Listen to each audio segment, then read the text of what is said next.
Hi, very good morning. It's Jim from Mavstar. Over the last few days, we've been looking at Flight Radar 24's information on what is in the air, commercial and military, but we've been focused on the military because of the tensions in the Middle East.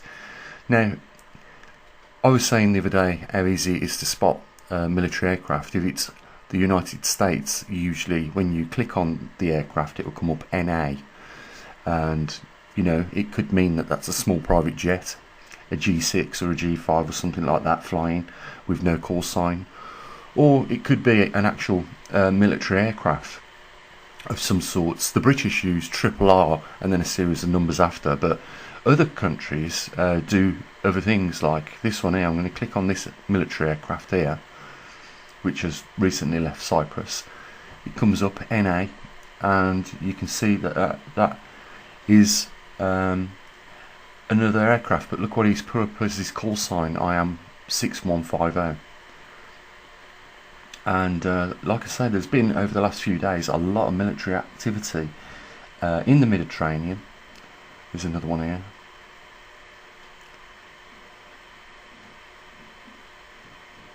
And where else? Another one there. So you can see there's a lot of countries: Italy, France, the UK, the USA. You know, NATO's having a very prominent presence in these three areas that we've just looked at. Now, if you look at the Persian Gulf, what I was saying is, you see that how much traffic there is now. That's mainly commercial and passenger aircraft, but that's what it looks like normally. And then over Iran, you'll have a stream just as busy as that coming down back into the Persian Gulf region. So what I'm saying is, you can compare this video with the ones I've done the other day, and you'll know when, you know, those skies clear over Iraq and Iran, there's very likely exchanges of missiles. And this is exactly what we saw the day that Iran launched 300 missiles and drones into Israel. So I just wanted to show you what it can look like under normal circumstances and what it can look like under busier circumstances or less busier circumstances, when there can be, you know, a threat of engagements in these regions. What you got to remember is that the military can turn off the transponders. They can change the call signs of the aircraft. So it's not easy to find them, but you can. You know, having spent, you know, some time now using Flight Radar 24, it's very easy to spot them, the fighter jets, because of their little images that they produce. It just doesn't really matter about the call sign. If you'll soon get the hang of picking up this. I don't think the next time Iran strike Israel, they are going to give them a telegram like they did the last time. If you remember, they said, we are going to launch so many missiles and drones at you, that they completely cleared the skies over Iraq and Iran, and there was a clear route for those missiles to travel to Israel. And I don't think they're going to do it this time. And I think, you know, air traffic control in these regions will be diverting civilian aircraft in larger numbers, because they know that Iran has a potential to knock out a passenger airplane or a cargo airplane in the vicinity, or if missiles are coming across the direction of travel of the aircraft going up and down Iraq and Iran. And obviously there is some, you know, they could be blamed for doing that purposely. I just think at the moment, with the tensions as high as they are, I don't think it's very clever for them to divert traffic like this over these regions because of the tension. And just to give you an idea of that, just before we drop out the video, if I go over to Ukraine, you will see there is no traffic being shown over that region of Ukraine. Yeah, this can happen sometimes. It's annoying, but just bear with me and we'll try and pull it back.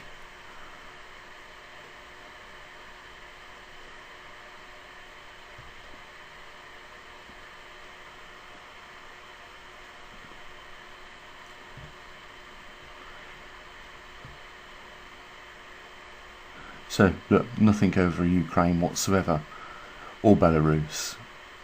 And of course that's because there is a conflict going on. And the traffic over Russia is far back over the border. So you get an idea of what I've been saying about the Persian Gulf region being busy at times when there is a high risk of aggressive behaviour between the two countries, let's say that. And that's all I wanted to point out in the video. You could easily compare the amount of traffic at the moment which is flying through the Persian Gulf up over to Turkey. Comparing that with previous videos I've done, you'll see what I'm talking about. It's just incredible times that we're living in, isn't it? And I do think this is going to escalate to even more severe actions being taken by both sides. I'm not taking sides in any of this. Israel are always innocent, aren't they? And I just really feel sorry for the fact that those that are living in the Gaza Strip right now, mainly who are civilians, and they have lost everything. Their city has been literally turned into rubble, and now Israel are doing the same in Lebanon. It's like they are clearing more settlement zones. They won't admit that is what they're doing, but it's obvious that they're not. Once they get this buffer zone established in Lebanon, that will never go back to the Lebanese people. And again, what we're seeing is a total stamping on the population, whilst world governments say absolutely nothing about it and allow it. But I think it's hideous to say that nothing should be said when a country like Israel has did what it's done in Gaza, is doing what it's doing in Lebanon, done what it's done in Iran, and then also at the same time fighting the Yemenis Houthis. I think they're taking on way too much, and they knew they couldn't do this if it wasn't for the support of the United States and other NATO countries. They would not be doing this if it weren't for us supporting them in their war with these 4 or 5 countries right now. But who's paying for it? Me and you. And just put this into perspective, our government here in the UK have taken the heating allowance off pensioners who have already paid their dues into the system. And this is how ruthless they are. They are taking the money off the pensioners and giving it in arms worth to Israel and Ukraine. And if you're in a European country, your ministers and presidents and prime ministers are doing exactly the same as those in the United States.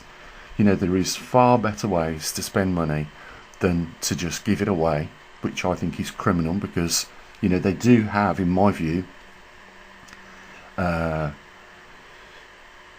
obligation to spend taxpayers' money wisely. And giving it away so that other countries can have a war is not spending taxpayers' money wisely.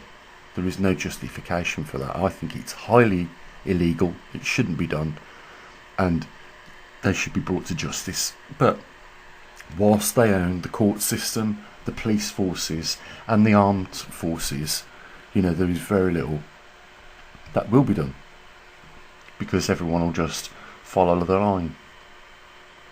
But I'll tell you this, the only ones that are making money out of the bloodshed in all these conflict zones are the arms dealers, the military complex, the people that build the missiles, the bombs, and now the drones, and the bullets, and the guns. And it is literally profiting on the back of people dying, and that includes children. They have zero conscience. And that's the state, that's the real mentality and the state of our world today. And that, that is what makes me want to do videos like this. Not just to show you little dots on the map of aircraft flying around, It's to show you how things are escalating, where your money's being spent, and the murder that is taking place unnecessarily. Because the only way you stop a war eventually is diplomatically, through negotiation. And whether you decide to do that before 5 million people or more are dead in the space of 12 months, or in right now, so you either do it now or when they're already dead, doesn't make any difference, because the only thing that's going to shut that war off is negotiation. And the only what's the word I'm looking for, incentive to do that right now should be to save lives, not to make more money. But unfortunately it is to make more money, and I know a lot of you guys are already switched onto the military complex and how it works and functions, but you will always be the gun fodder at their profit. Remember that. They will profit on the back of your death, or you losing a limb, or your children who go to war lose a limb, or even worse, come back in a box. Those are the monsters that we are dealing with right now. They do not care about the value of human life, only the value in the profit on the back of a bullet or a bomb. Guys, link down there if you want to help support what we do at the observatory. And I'll catch up with you if anything develops. I'll keep you informed as always. Bye for now.